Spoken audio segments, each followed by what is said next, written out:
নমস্কার বন্ধুরা, রান্নায় বাঙালিয়ানায় আপনাদের স্বাগত।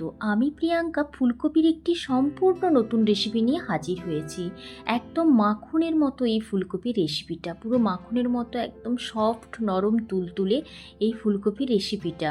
যারা ফুলকপি খেতে একদম পছন্দ করে না তাদের জন্য এই রেসিপিটা একদম অসাধারণ, আর যারা পছন্দ করে তাদের জন্য তো বলারই নেই।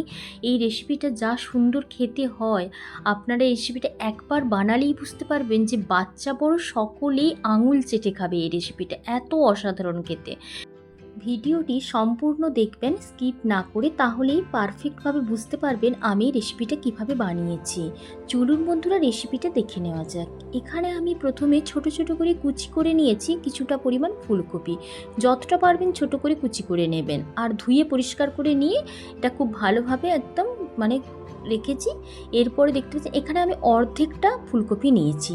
অর্ধেকটা ফুলকপিকে আমি প্রথমে এই মিক্সি জারের মধ্যে একদম মিহি পেস্ট করে নেব, অল্প পরিমাণ জল দিয়ে। বেশি জল দেওয়া যাবে না, যদি প্রয়োজন হয় প্রথমে বেটে দেখবেন, এরপরে যদি একটু অল্প অল্প জল লাগে তাহলে দেবেন, খুব বেশি জল দিয়ে বাটতে যাবেন না।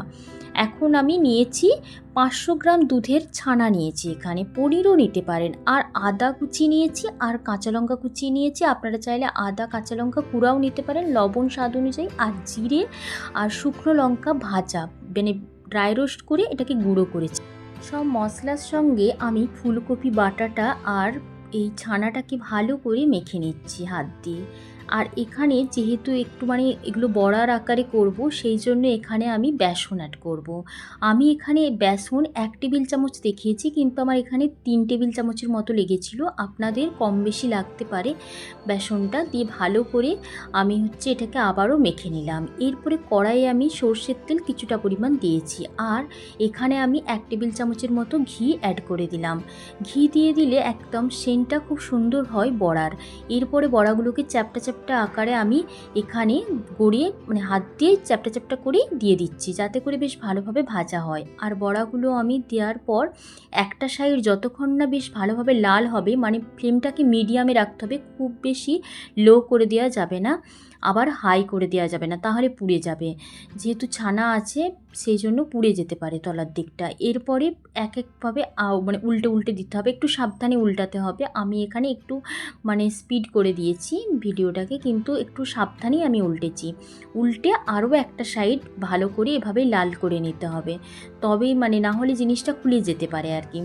এইভাবে এই যে হয়ে গেছে, আর উল্টো সাইডটা লাল হয়ে গেছে। আমি এরপরে বড়াগুলোকে এক এক করে তুলে নিচ্ছি। এই বড়াগুলো খেতে দারুণ লাগে।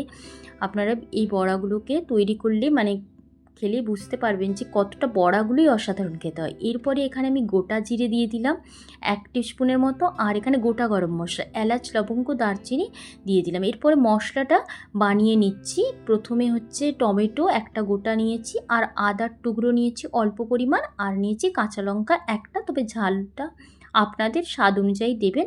এরপর একটু জল দিয়ে মিহি পেস্ট করে নিচ্ছি, একদম মিহি পেস্ট করে নিয়েছি। এরপরে একটু সুগন্ধ বেরিয়ে গেছে মশলা থেকে, এখন আমি দিয়ে দিচ্ছি মশলাটাকে, বাটা মশলাটা দিয়ে দিচ্ছি। লবণ দিয়ে দিলাম। লবণ দিয়ে দেওয়ার পর এরপরে এখানে আমি ভালোভাবে আবারও একটুখানি এটাকে কষিয়ে নেব। বেশ হালকা তেল ছেড়ে গেছে। এখন দিয়ে দিচ্ছি এখানে হলুদের ব্যবহার হবে না, এখানে কাশ্মীরি রেড চিলি পাউডার দিয়েছি, বেশ কালারটা সুন্দর হওয়ার জন্য 1 টেবিল চামচের মতো। দেওয়ার পর এরপরে এখানে দিয়েছি গরম মশলার গুঁড়ো 1/2 টিস্পুনের মতো, আর চিনি দিয়েছি। একটু মিষ্টি মিষ্টি হবে এই রেসিপিটা খেতে, সেই জন্য চিনি দিয়ে দিলাম 1 টেবিল চামচের মতো। দিয়ে ভালো করে কষাতে থাকবো, তবে খুব বেশি কষানোর প্রয়োজন নেই। এরপরে আমি এখানে 6টা কাজু ভিজিয়ে রেখেছিলাম, 6টা কাজু, 1 টেবিল চামচ পোস্ত, আর এখানে গুঁড়ো দুধ আমি 2 টেবিল চামচের মতো নিয়ে নিচ্ছি। এই মশলাটা ভালো করে আমি পেস্ট করে নেব একসাথে, একদম মিহি পেস্ট হয়ে গেছে এটাও। এরপরে মশলাটা যেহেতু কড়াইয়ে কষানো হয়ে গেছে, ওই মশলাটার মধ্যে এটা ঢেলে দেব, আর যতটা পরিমাণ জল নেব এখনই নিয়ে নেব, মিক্সি ধোয়া জল একেবারে ততটা পরিমাণই আমি নিয়ে নিয়েছি এখানে। এরপরে কাজু দেওয়া আছে যেহেতু একটু গাঢ় হয়ে যাবে বেশ ভালোভাবে মশলাটা।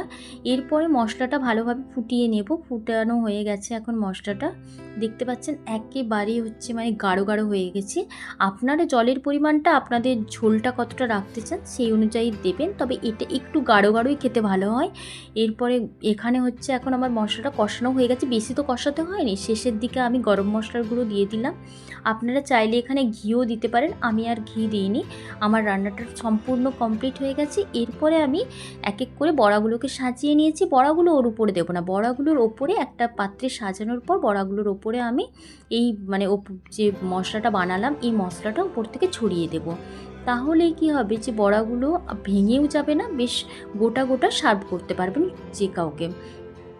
এরপরে আমি একটা পাত্রের মধ্যে সুন্দর করে সাজিয়ে তার উপর থেকে মশলাটা ভালোভাবে ছড়িয়ে দিচ্ছি। আর এর টেস্ট আপনি একবার বানালে ভুলতে পারবেন না। আর ফুলকপি যারা খায় না তাদেরকে এটা একবার বানিয়ে দেন, তারা মানে ধরতেই পারবে না এটা আপনার ফুলকপি রেসিপি বানিয়েছেন বলে। এত অসাধারণ খেতে। বন্ধুরা, এই রেসিপিটি আপনাদের কেমন লেগেছে? এই রেসিপিটা যদি ভালো লেগে থাকে তাহলে লাইক কমেন্ট করে আমাকে জানাবেন। ধন্যবাদ বন্ধুরা, ভালো থাকবেন।